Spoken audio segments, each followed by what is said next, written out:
to paperback and e-readers this March. John Haynes, the man with nothing to lose. The man who rules the world runs into the irresistible force of a man with nothing to lose in this action-packed, all-new John Haynes series adventure. Get the regular and variant cover editions of John Haynes, the man with nothing to lose this March. I got a chance to take a look at the trailer for Sony's Morbius movie that's coming this year. And from what I saw in the trailer for Sony's Morbius, I was really impressed. When I take a look at this trailer overall, all the scenes really show me that we're going to get a classic with this Morbius movie, and that Sony is finally starting to get a bit of an understanding of how to put together a great superhero movie. Because when I look at Morbius, I see that Sony is trying to put its own stamp on a movie, something that I haven't seen with many of these Disney MCU movies where they all come across as cookie cutters. But with Morbius, I see them really putting their own thumbprint on a movie and making it distinct. All of the visuals here I was really impressed with because they're nice, they're dark, and they're unique just to this film. And I also liked seeing how they didn't overdo all of the special effects and they just let the people do the storytelling with their acting. That was something I really liked about the trailer of this movie, is that it doesn't overdo all of the special effects, and it allows the humanity to come to the forefront, because when you're telling a story of a tragic character, you want to get to know that person and what leads to them heading down that dark road of tragedy. And that's why I like the fact that they didn't overdo the special effects and just let the people,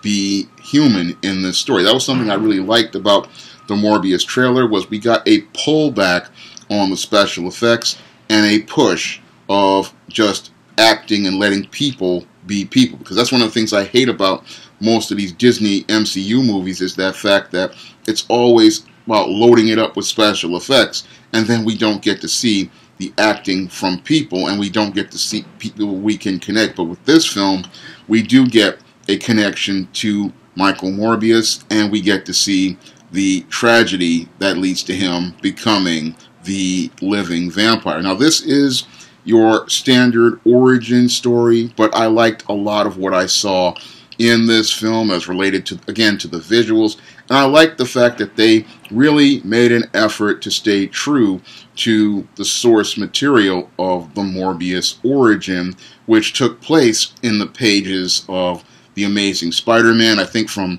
about 100 to about 103, because it was a storyline featuring Spider-Man having 6 arms. And even though they don't have a direct connection to Spider-Man in the story, I like the fact that they stay true to the spirit of the story, showing us the origin of Morbius and what leads to him, again, becoming this living vampire, and that he is allowed to stand alone as a character because the material is so strong. And I also like when they showed him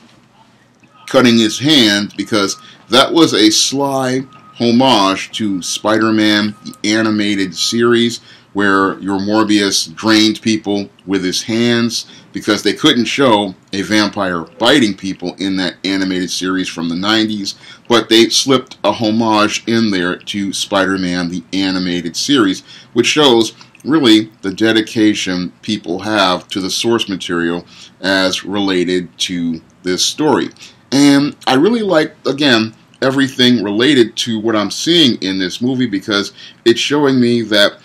this superhero genre, when it's done right, it can provide us with very unique and distinct takes on characters. And Morbius gives us a very unique and distinct take on the character that, again, stays true to the source material, but also updates things for the 21st century, giving us that horror aspect and gives us that anti-hero aspect that we haven't seen as related to superhero movies in a long time. I mean, we get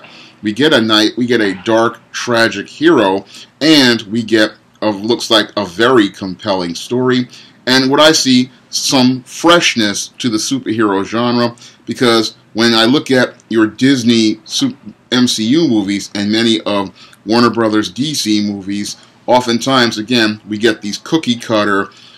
insert special effects here type movies, and they oftentimes use special effects to overcompensate for story. But with this movie, it looks like story is being pushed to the forefront, and it looks like story is the main priority for the filmmakers, and we get to see the story of Michael Morbius really come to life on screen. And they do a great job of from what I'm seeing in this trailer so far, but we don't know what's going to happen with the movie overall. But if what we're going to get in this trailer is an indicator, this looks like it's going to be a very promising movie as related to the superhero genre, and it's going to look like one of Sony's,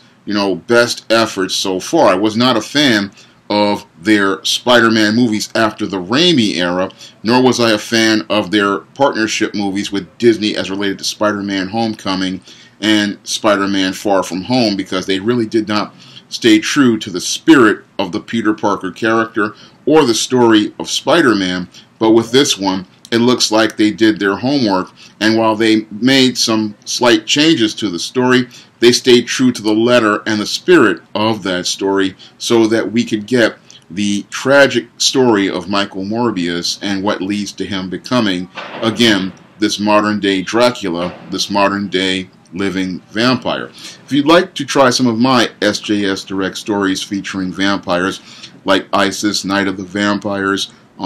Isis, Bride of Dracula, and Isis, Escape from Transylvania, you can pick up those books on Amazon.com in paperback and Kindle formats. And if you want to pick up my other SJS Direct publications, like the Isis series, the E-Steam series, the John Haynes series, and the Smith-Storella trilogy, you may do so by clicking the links to Amazon.com in the description box. And if you want to help me make more videos like this, you can donate to my Patreon, my PayPal, or my Cash App by clicking the links in the description box. That's all I have to say for this video. You can comment, rate, and subscribe.